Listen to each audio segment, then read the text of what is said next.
Hi, and welcome to another review video. This time around, I'll be looking at the seasonal REM, Pet Academy. Most seasonals are underwhelming, and this REM is no exception. There's a handful of new units, including a 15-for-1 exchange, but I don't find any of these that appealing. This event also introduces a new machine that excludes the lower rarity units, and therefore raises the pull rate for the other units. This comes at the price of one more magic stone per pull. As seasonals keep getting more and more bloated, we'll probably see these more expensive machines become more commonplace, as opposed to Gonho's previous idea where they would split a machine into two time durations with different lineups. I do like the idea of two machines with different lineups, but I do wish that more units were excluded for Academy, since most of them, even the high rarity ones, are pretty bad. Since this is the first time, maybe Gonho erred on the tame side and only excluded a small amount of units. Maybe by the time the decent seasonals roll around, these new machines will have more value. People in the JP server already did the math, and there isn't much of a difference between machines. If you want to gather Tray Fodder with a 15-to-1 exchange, then roll the 5-stone REM, and if you want a tiny increase to the pull rate of high rarity units, then roll the 6-stone machine. There's 38 Academy units, and almost all of these are garbage, so right off the bat, I think this event is an easy skip. Even so, I'll go through some select units, the new ones, the 9-star exchangeable ones, and the bundle units.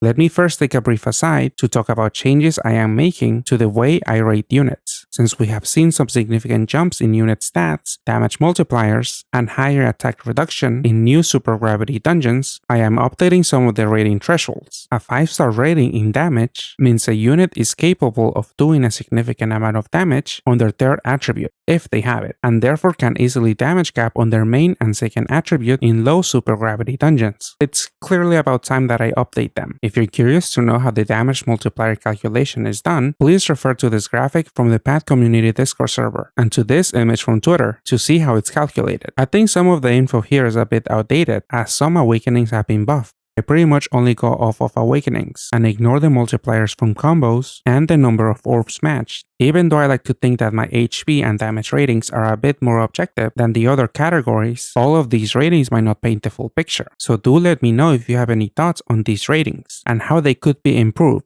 So with that out of the way, let me get back to the Pad Academy units. Let me first start off with Volsung. This unit is similar to Halloween Lintia and New Year Norris, but unlike with Norris, I can see why you would farm multiple copies of Volsung. Yes, they make for a 3-unit system, but it's not the best rainbow system since they don't generate heart orbs. I would exchange for 2 at most, just to have the monster and the equip in case they ever become useful. But I doubt it, so I can understand if you decide to skip this completely. The cap breaking is active is very interesting, especially if you use someone like Gin Tonic after Volsung to raise yourself's damage caps and do a lot of damage. This is a very specific scenario, and honestly, it's not something I would bother doing. The equip has the same skill, so it could also have some interesting applications. And in the future, this equip will get indirectly buffed, because the Guardbreak Awakening will get buffed to give a 3x damage boost when activated. Vajrayaksa kinda works like Volsung, but offers a looping damage cap break and attack spike buffs. And I don't think there's that many good teams that can take advantage of this, since most of these run leaders who break their own damage caps and therefore don't need these units active. I guess one exception is the Renda Trio, and you could fit him there since this is a rainbow unit too, but do keep in mind that this is not a dragon nor a machine. His equip is pretty decent as it gives a damage boost and some utility awakenings, but I don't think this equip is worth the chase.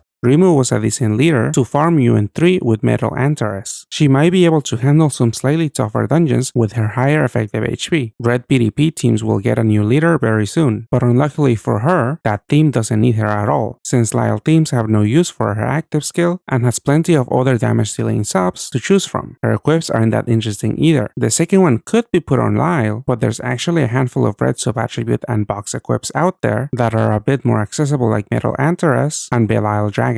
Remu's new Evo is underwhelming too. This one is not just confined to red PvP teams. She could be decent for red combo teams, like Academy Sonia or Shanna teams. Those teams are not really that strong, so I don't really see a bright future for this Evo either. The days of farming MD2 are long gone, and so are the glory days of Ina. She did get a 10C, so she can dish out more damage, but she just doesn't cut it as a leader anymore, especially because Darkbreak teams aren't in a good place right now. There isn't that many places you can use her. You can get more damage out of her equips though. The first one is a 5 effective skill boost equip with 18 HP, so it's not too shabby, and the second equip has a bunch of bulk and utility awakenings, but it does have a pretty useless low cooldown active.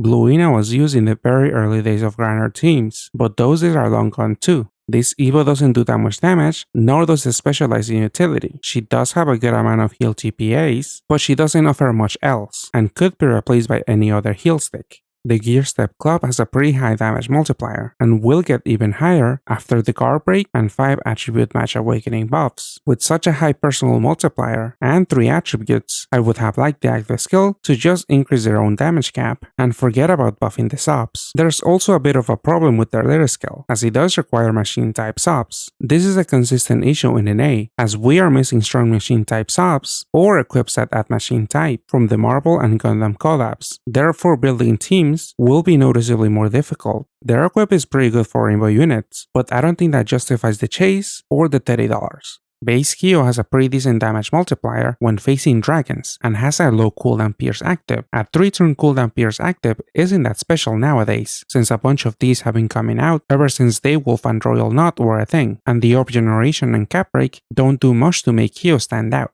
His first equip looks decent awakening-wise, but since the active skill doesn't really do much, if you have Saina's equip, I don't see why you would go after Kyo. His Dark Evolution focuses more in the utility department, with his Skillbind Resist and Crosses, and also has a pretty cool active that pierces and voids absorption shields. Kyo also has a decent damage multiplier when making crosses, and in the near future, he'll be doing a pretty decent amount of damage in rainbow teams, since the Guard Break Awakening will be buffed to give a 3x attack boost when activated. The red Evo has a Pierce active, but it's 4 turns instead of the 3 turns in the base form. This Evo stands out a little bit more, since it has a higher damage cap break, and the self buff can help Kyo dish out more damage. This is all you get, since at least the Dark Evo will be indirectly buffed in about 2 months. His red equip isn't that bad due to its bulk and dragon type awakenings, but unfortunately it doesn't have any effective skill boosts. Valeria is probably the only unit I would exchange for, and even then, she has limited uses. Sure, she can be a skill boost stick, but she is kind of replaceable, since there's a bunch of units out there that can have up to 9 skill boosts and also have a kinda low cooldown. Valeria's active might not be that replaceable though, as it allows you to chase some dungeons by abusing Skyfall matches with nail orbs, and this is more so true for the red Evo, since that one has a slightly lower cooldown. The blue evolution is probably the worst version of her. She wasn't that bad for prim teams back in the day, and even though Illusionary Artist will return very soon, there are plenty of other 7x6 leader skill units with better actives, since Valeria's doesn't do that much, and Prim didn't really get any buffs, so she's not gonna see much use. Like I said, the red Evo is probably better for those cheese teams, even though it doesn't have as many skill boosts as the base form. All of Valeria's equips are pretty lackluster, so I'd be content with just one.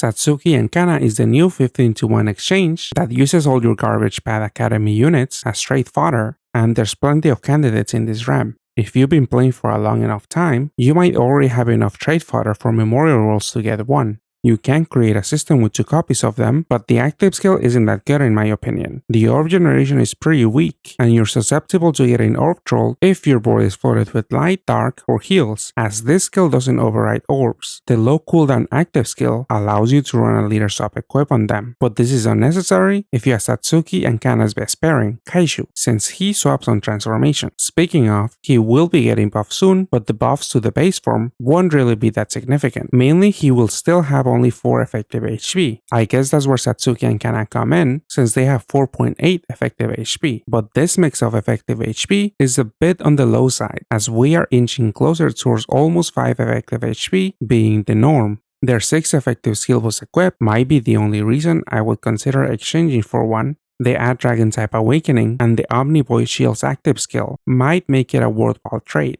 Sonia is the new BGM unit that looks like a pretty strong red combo leader. She has a scaling leader skill and can pair with Shanna from Dengeki Bunko, but this pairing and unit didn't seem to catch on for too long in JP. If you do want to play with this unit, ideally you want to have a 7x6 board to maximize red and hard combos, so you will need to have your own Sonia so that you can put a leader swap equip on her since she has a low cooldown active, and you obviously can't do that with Shanna. A lead swapper like Poof, Krollo, and Lee could work, but they won't bring that much utility to the team after swapping since they don't have a native red attribute to fully utilize their crosses and Ls, especially the Ls, since those are pretty important to recover your assists. Sonia's first equip is the first Red Sub attribute and 10C equip, and it's currently the only one in JP2. On top of that, this equip also has a good active and other useful awakenings. The second equip offers a good amount of bulk, recovery, and a damage boost to red matches, but has a pretty useless active skill. Both equips could work well in Lyle teams, especially the first one, but then you would have to spend $30 or get really lucky and roll her. While they give you a lower damage boost, Red Sub attribute and box equips are more plentiful and accessible than Sonia's equip, and it seems that the former are more than enough for Lyle teams.